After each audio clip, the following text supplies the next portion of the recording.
The U.S. Department of Defense and industry players are all in Aggieland this week for a major symposium. Tonight, KRHD News reporter Hannah King is taking us inside.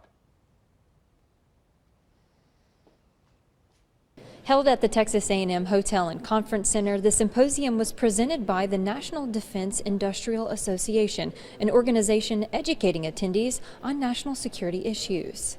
Several hundred people and a vast community interested in national security came together Monday. So we're listening to concepts, we're looking at different technologies, and then really listening to what the services have to say to their academic partners and with their industry partners as well. Gibb, executive director of the George H.W. Bush Combat Development Complex, a complex advancing military innovation, says they are working on the future of warfare. Some of the things are hypersonics, directed energy, laser diagnostics, resilient networks, autonomy.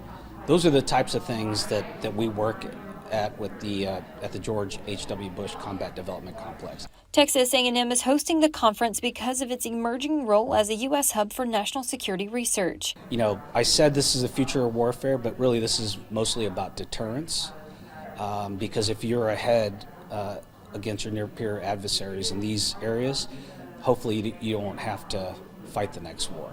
Leading efforts alongside NDIA to bring the conference to the A&M campus is Stephen Cambone. Cambone says the conference is about protecting the country. The idea is that the U.S. Armed Forces are going to have to be able to fight in the air, in space, on the ground, and at sea, and in cyberspace, simultaneously across the globe. So how do you command and control those forces in a way that allow them to accomplish their mission and succeed in protecting the country? Cambone says discussions being held over the next couple of days are critical. Because in the world we're moving into, as we all know, unless you're able to talk and communicate across every circumstance you can imagine, once those communications fail, you're lost.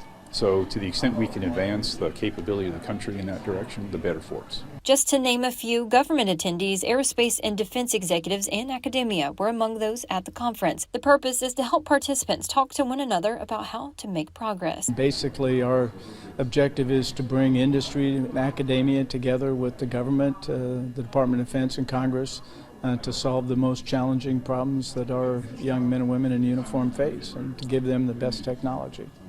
Today's session on A&M's campus was NDIA's first in-person event since the pandemic began. Reporting from Texas A&M, Hannah King, KRHD News.